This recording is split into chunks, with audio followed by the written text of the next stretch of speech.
Roatán cuenta con 4 refugios para animales. Sin embargo, existen más de 3.000 animales abandonados y maltratados a lo largo y ancho de la isla. Hoy conoceremos la historia de uno de ellos, Roatán Rescue, el refugio animal más grande de Honduras. Brinda atención veterinaria y hogar a más de 400 perros, gatos e incluso gallinas. Cuentan con servicio de atención 24/7 los 365 días del año, con 25 cuidadores y 2 veterinarios. He's one of our vets, and then Malcolm was trained to be a vet assistant. So this is our clinic room at our community veterinary clinic. So part of what Rotan Rescue does is we operate a low-cost community veterinary clinic. And this is so that people in the community can treat their animals and prevent diseases, and fewer animals end up actually in the sanctuary needing to be rescued. We really focus on spay and neuters to prevent unwanted, births. So this is Brando. He came in after he'd been hit by a car. His family actually brought him in. We began his treatments, and they were doing them at home. Then they brought him in again about a week later, and he had a broken leg on top of his other injuries, and they chose to surrender him at that point. So now he has been surrendered to the sanctuary. He will live here, and then once he is well, we will be seeking adoption for him. So as you can see, he's been bandaged up. His wound, if you'd have seen it just before, he has a very wide open wound. He had necrotized tissue all along the inside there. Okay, so this is part of what we do here. This is a room where all the examinations are made, are done in here as well. And then certain animals that are in quarantine are in here. All the animals, when they are first rescued, are brought into the clinic first, and they complete their quarantine and the medical treatments here before they're moved up to the sanctuary when they're out to our patio. And I actually live here as well, so that someone is always available 24 hours a day, 7 days a week for emergencies as well.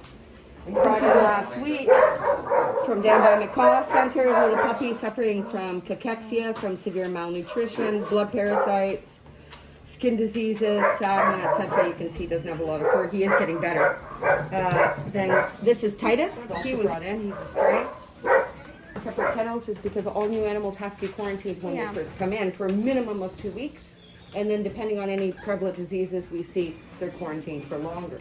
Because we're short for space, we get a little creative with things. So you'll see, to prevent transmission of viral droplets. Okay? So that they don't, like COVID is spread through aerosol, right?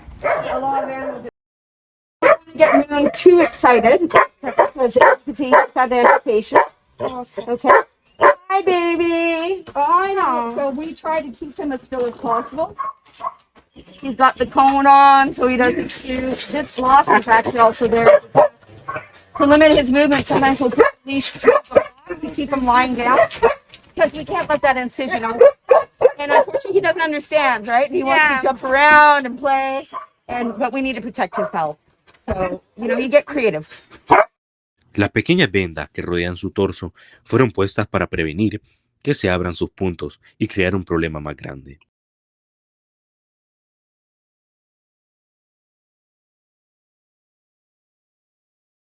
Chase ha recibido una amputación de su pierna frontal derecha debido a una herida por machete.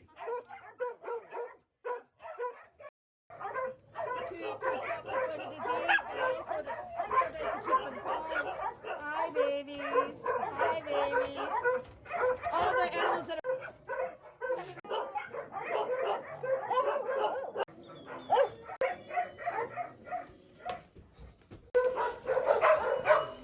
Hello, Bubby.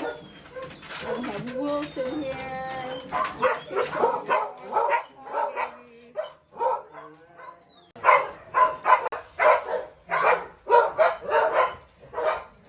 Choco, are you shot? See that leg? It's all fluffed. I was shot in the leg. It was all hanging on. So I found that I am from actually Jonesville, a local community. They're a little. It's a snipe. Noah came in with a hematoma, a very swollen ear that was full of blood. So when you think animal rescue, people generally think dogs and cats. Well, Rotan is a little different than other places, and also in Honduras there are no animal organizations, rescue organizations, or animal welfare organizations that are funded. Whereas in the United States, they have SPCAs and humane societies.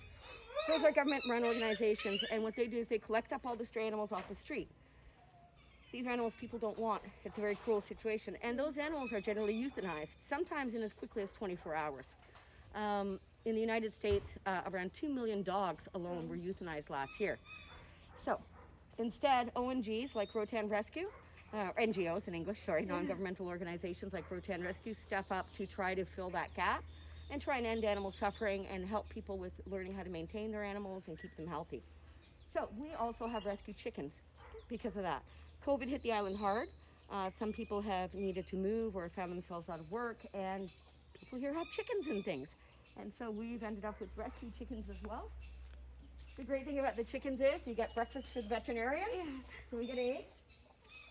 And so here are some of our guys. It's a little rainy today, as you can see. Nesting boxes at the top.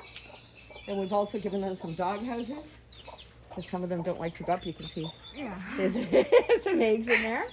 Some little baby chicks. So we do take the eggs to eat, but we also, so that they'll have babies. And you can see some little chicks around there. And the biggest problems, well, right now our expenses run around $1,200 US a day. There are approximately 600 animals in our care, dogs, cats, and horses. And we have 2 full-time veterinarians and a very large staff. We're going to come around the corner here. And we're going to go visit some horses. So the ideas that we always seek are ideas to self-fund. Because essentially we're just begging for donations all the time to keep all of this going. So eventually, if we can purchase a piece of land for the sanctuary, etc., instead of renting property like we rent here, I'll show you where the horses are. We also rent a location where the sanctuary. If we had a large enough piece of property, we could have more chickens, sell eggs. That would help fund the programs with the animals. Do different programs like that. Keep bees, sell honey and candles and things like just ideas that would keep it more self-sustaining. Because the idea was to create Rotan Rescue as something that would outlive Janessa and myself as the directors, and would become an organization that would be carried on by future generations of Rotanians and Hondurans. Hi, Miracle. This time, so she's been with us about a year, was hit by a car. A Good Samaritan found her on the road, by the side of the road, unconscious, near Mahogany Bay. And she was in and out of consciousness. She had a huge hole in her head, brain damage. And as you can see, she's recovered very, very well.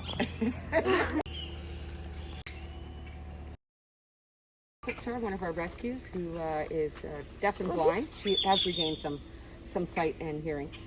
But she was injured over a year ago. She belonged to a local family, and she was found between here and Milton, stuck in the mud up to her shoulders. She'd been kicked in the head by another horse. She was in very bad shape. So because we're limited on space, during the day some of the horses are put out to graze, and then in the evenings they're put in different locations.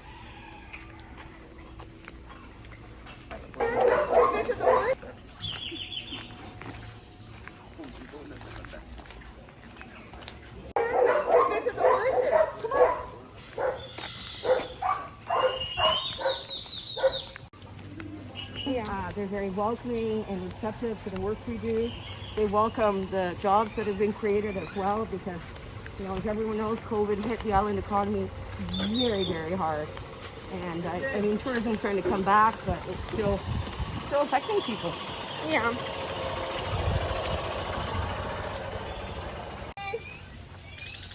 Anthony, Helene. Come. Hi, baby. Ryder. Hi. Good morning.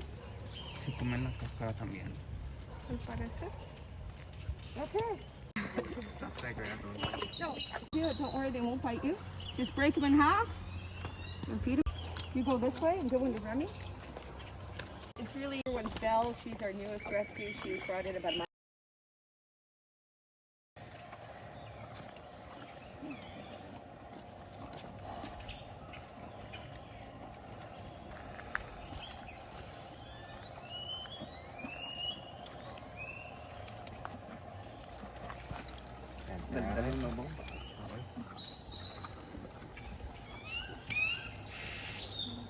I have horses at home.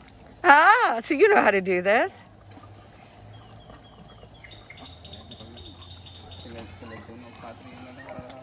Anthony! Belle!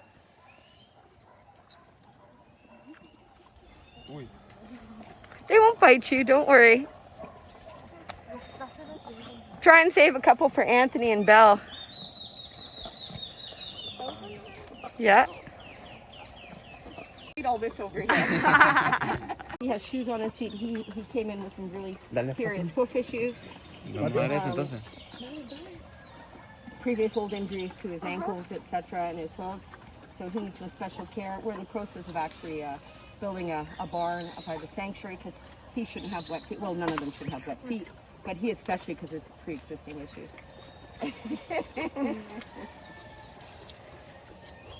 Oh, that last little piece, is that what everybody's after?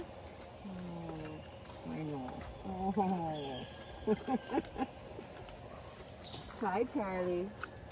Hi, Charlie. Oh, it's a good boy. Into the field there, and then bring him back in. Over there. You can see there's another horse over there. Moonlight and her little baby Apollo. And Chocolate Stars over there, and that's where they get put out during the day. And then brought back in the evenings because we are limited on space. We have to get creative kind of, you know, this month in December. And we originally built it for a capacity of about 300 animals, thinking that would be the maximum we need. Well, we are over 600 animals right now. And unfortunately growing every day because the need is there, right?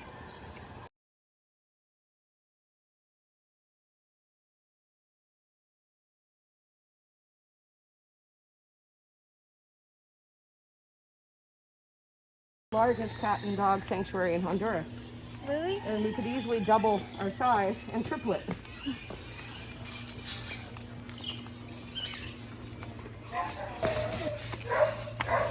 So that is your 2-penny tour of what we do here at the clinic. Let's get you guys up to the sanctuary.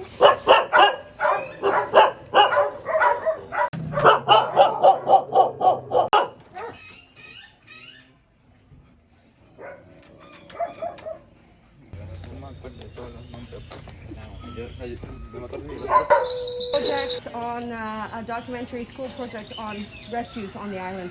Animal.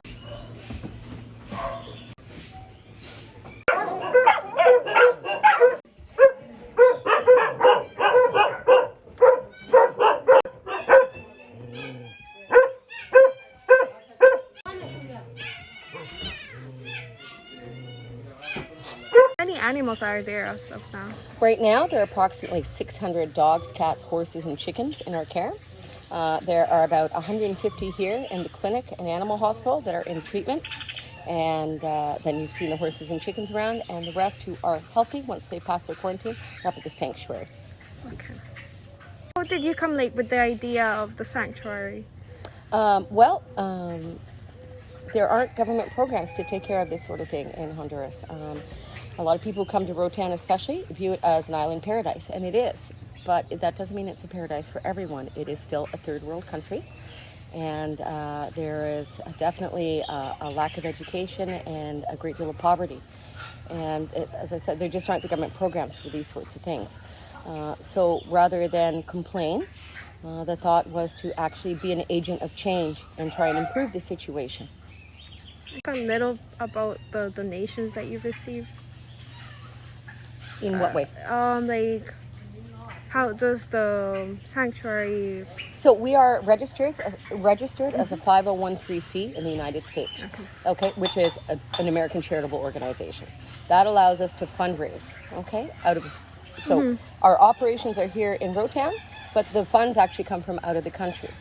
So the vast majority of the donations actually come from the United States, and then some from Canada and Europe as well. Of course, there are some local donations, right? And even your friend's father always supports us very much. They own a restaurant, so they are always bringing us food. They're also always trying to help the stray animals in their neighborhood. And so community relationships like that created that are donations in kind, essentially, because people like that help the organization survive and help animals as well. So for their part, they collect up stray animals. They bring them in to get spayed and neutered. Then they donate financially or through food for the staff for us. But the hardest part of doing all of this is securing the funding and the financing, because we receive zero government support from the government here, nor have we ever received any. nor do we ask for it, because the goal is to alleviate some of the pressure on the local governments to provide community services that are required and are unable to be provided by the local government. What obstacles have you encountered while Well, that's a very long list. There's an old saying that says, no good deed goes unpunished, right? And when one does undertake to do charitable works, it must be in an altruistic sense, right? This is never anything that you do because you want people to thank you, etc. That said, even with the right mindset, it can be difficult. The biggest obstacles are, well, we do have animal protection laws in Honduras, animal rights laws based on Hague Conventions. Enforcing those laws is very, very difficult. And so in cases of neglect and abuse, those are definitely roadblocks that we encounter, bringing perpetrators to justice for that and protecting animals properly, getting the law on side to protect animals. Fundraising is always huge. That's always, we fight having enough money every day. Right now, current operating expenses run around $1,200 a day. The vast majority of that, 2/3 of that, is just feed for the animals, food, and staff salaries for veterinarians and caregivers for the animals. The other third is medicines, rents, and all other expenses. Coming up with that amount of money every day is every month in, month out. That's very difficult. And when the money doesn't all come in, because it doesn't always all come in, choosing what to provide and what not to provide is, how do you do that? Do you decide that you're just not going to pay the veterinarians this month and hope they stay? Do you decide you won't buy the dog food and the animals go hungry? Do you decide you don't buy the medicine and they stay sick or they don't eat? So that's probably the biggest obstacle, is the actual funding itself. Another big obstacle is the actual scope of the work. Even with 600 animals, 2 full-time veterinarians and a staff of 27 and a huge volunteer squad, there are many more animals that need help than we are able to help. And so if we could increase the size of our facility, increase our funding so we could help more, because for every animal we bring in, we have received at least 10 more calls. And right now we have a waiting list of animals in very bad situations out on the street or in neglect situations. Over 100 animals waiting to come in and get care, but we just don't have the space.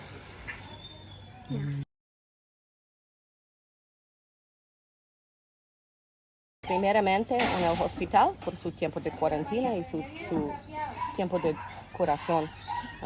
Después lo movamos al santuario, al refugio. Buscamos gentes para adoptarlos. Pero de verdad hay mucho más ingresas que salidas. Esta es la cosa. Y los animales que son en cuarentena, siempre, si son en suficiente buena salud, siempre cada día, como 6 veces al día, los sacamos para pasear. Y los animales del santuario diario es para pasear a la playa, para nadar, etc. in a case that has moved you? Like there can be a lot, right? But A lot of cases. We see horrible things. We see animals that have been hit by cars, left in ditches for days on end.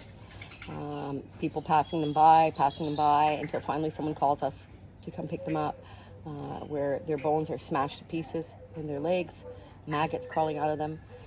We've seen cases of cruelty where people have moved and left animals tied up alone at their former residence. No food, no water, no shelter. Animals trying so hard to escape and find something to eat and drink that they have literally cut their own throats open with their, from the macate. We've seen cases where we've seen some pretty bad cruelty cases. Kittens that their eyeballs have been exploded out with firecrackers. Animals with hot tar poured on them. The cruelty, they're the hardest cases to deal with.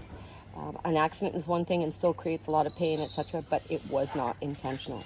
When you see the things that humans intentionally do to other living creatures, those are the hardest cases to deal with, because that makes you lose hope.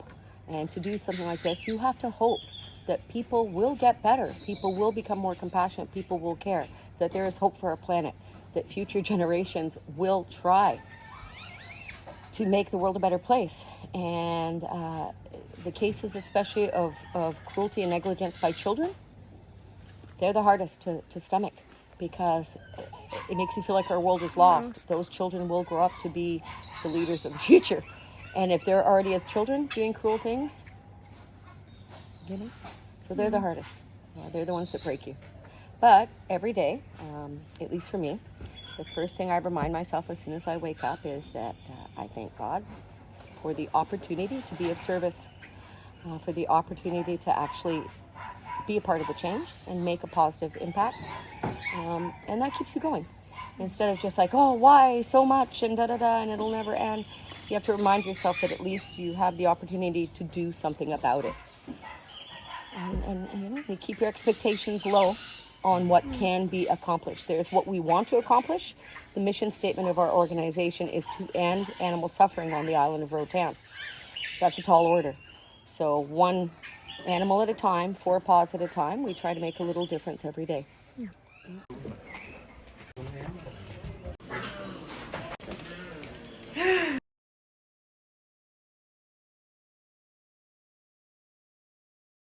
Buenos días, mi nombre es Alejandra Reyes, soy médico veterinario y trabajamos para Roatan Refugio. ¿Por qué decidieron unirse y cómo inició acá? Bueno, yo no estoy desde que se inició. Yo tengo 5 meses de estar laborando para acá. Y sí bueno, para mí ha sido un privilegio por la obra social que se realiza. Parte de lo que a mí me motivó a estudiar es ayudar a los animalitos, más a los que son desprotegidos, aquellos que no tienen un hogar, que están en las calles. Entonces me motiva bastante aportar mi conocimiento para mejorar la salud de ellos y el bienestar, ¿verdad? La calidad de vida.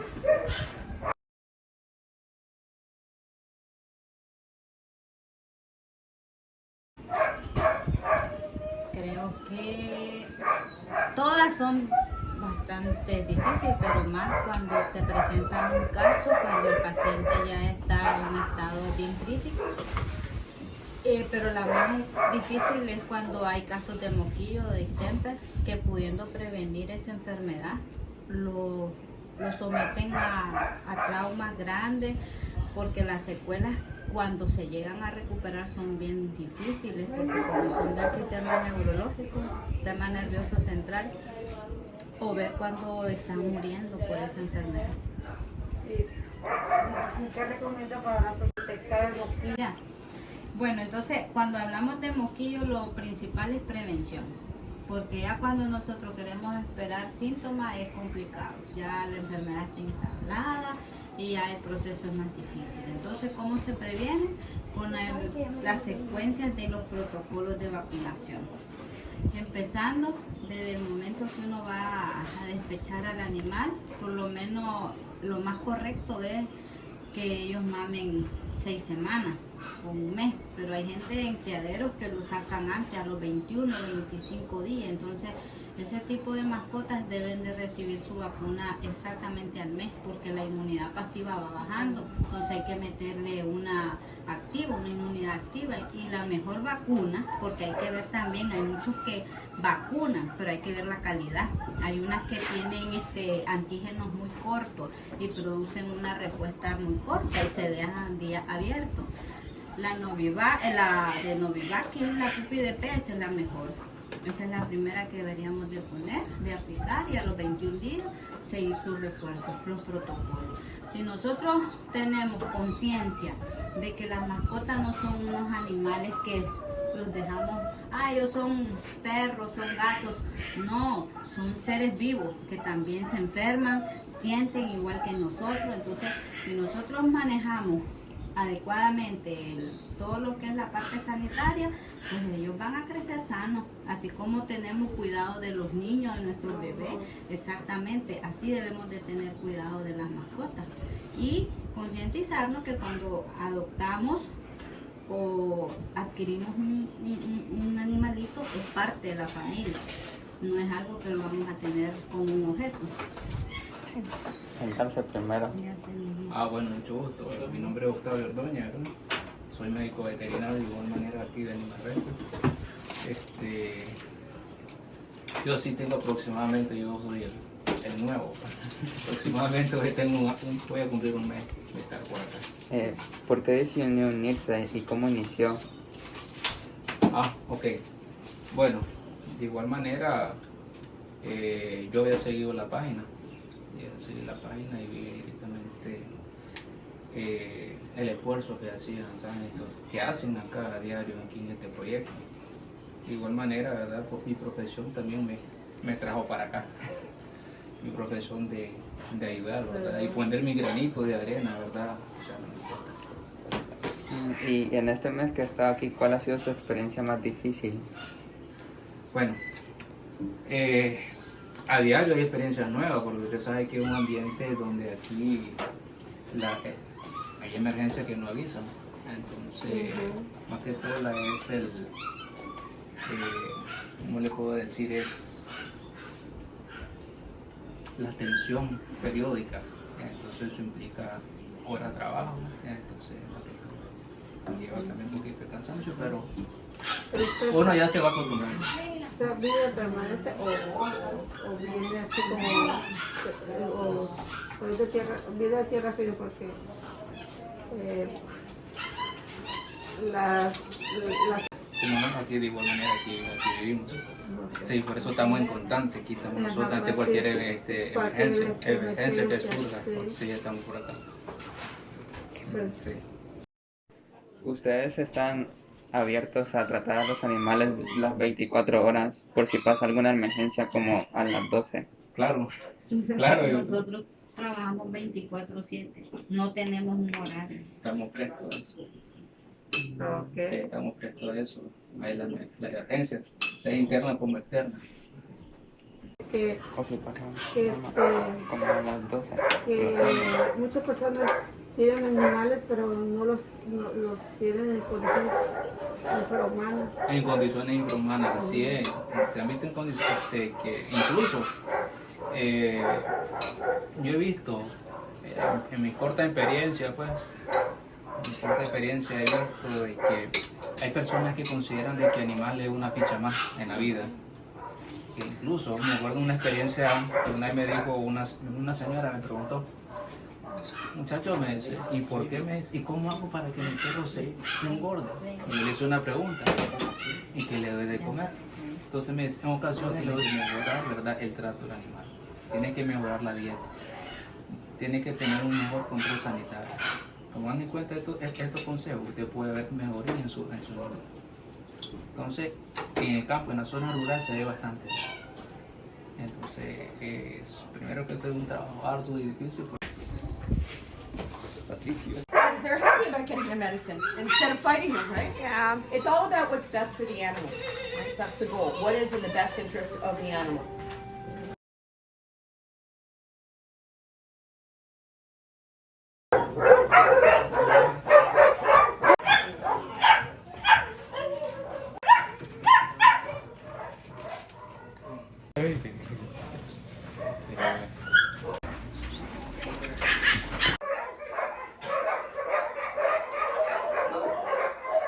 Bastante, por nada de papa.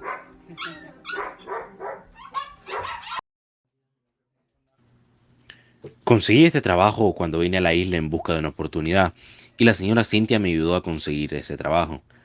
Primero empecé en el refugio cuidando animales, hasta que me convertí en asistente del doctor. Ya voy a cumplir 2 años aquí.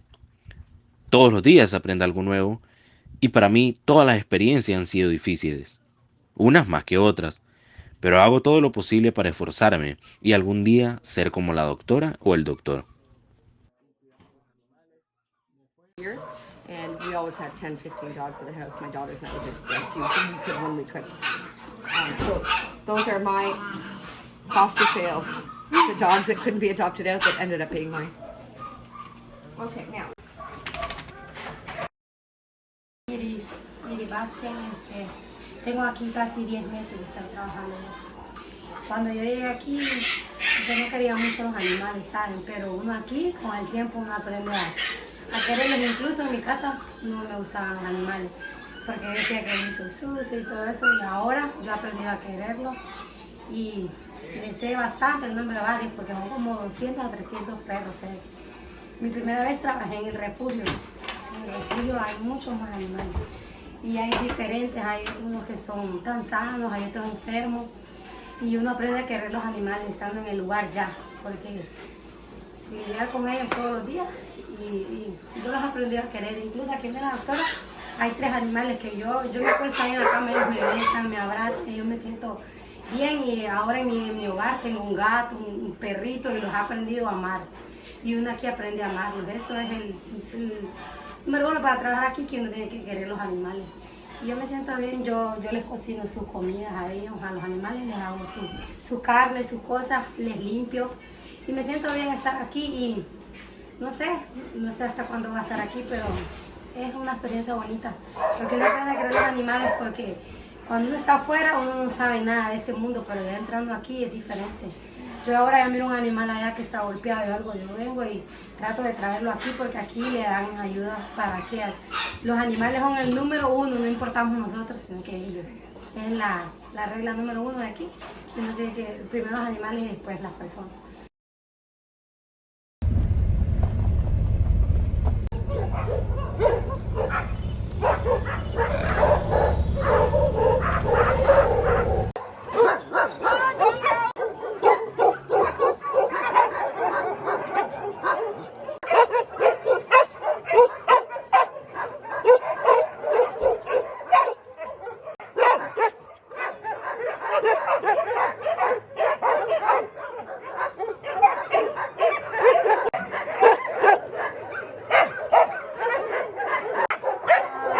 And so they've already done the tour down there.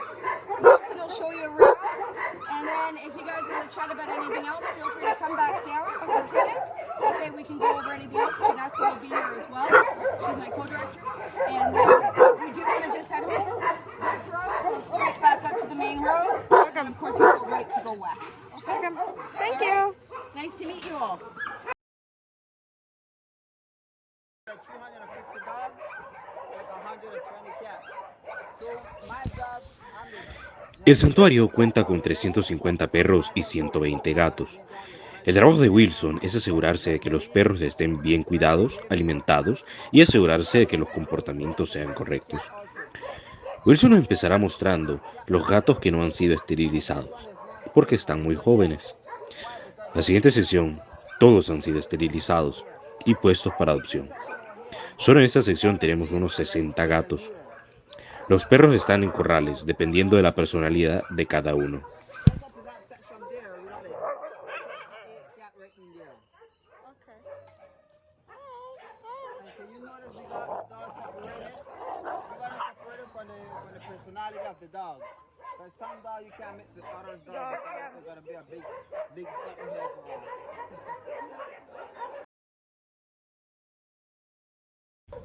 Este perro fue traído a los 2 días de nacido.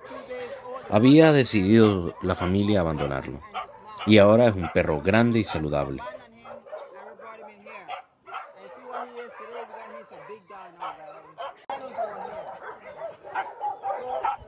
Traemos a los perros de enfrente para acá atrás para que puedan estar libres y tengan más espacio para disfrutar.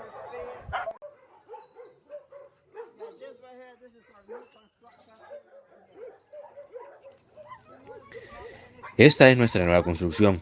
Todavía no está terminada y a los perros ya les encanta.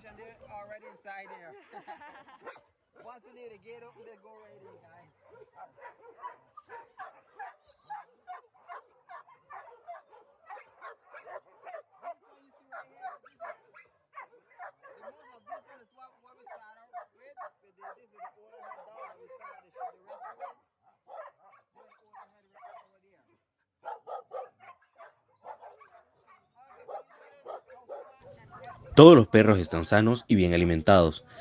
Eso es gracias a que tienen comida todo el tiempo.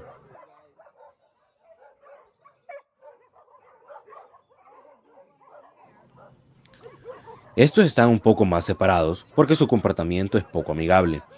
Debido a que fueron perros maltratados, sufrieron trastornos en su comportamiento.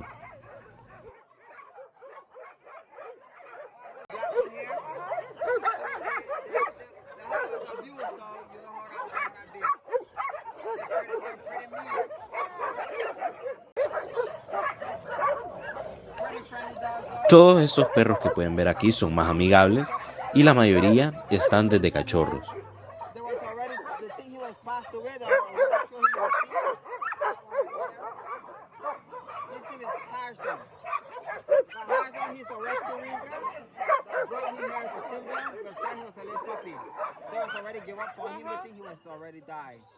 And they brought him in and they see what he had today. This Harrison. You see all of that scandal right there? Why? Because they see you paying attention to others and not paying to them. Outside, right? Yeah. El nombre de este bello perro que puede ver aquí es Peppermint.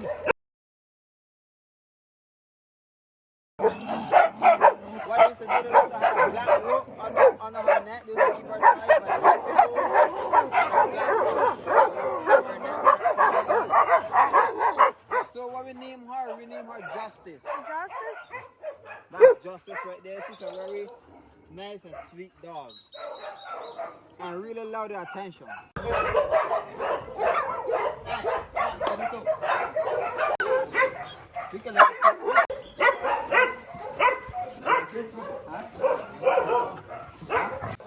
Esta es el área para cuando traen nuevos perros. Después de hacerles los chequeos necesarios en la clínica, los traemos acá para que hagan cuarentena antes de mezclarlos con los demás perros.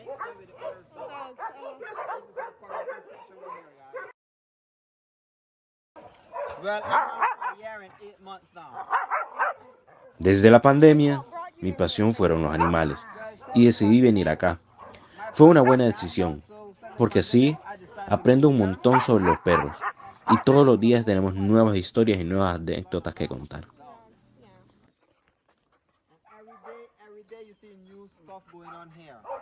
Every day we get new story here, guys.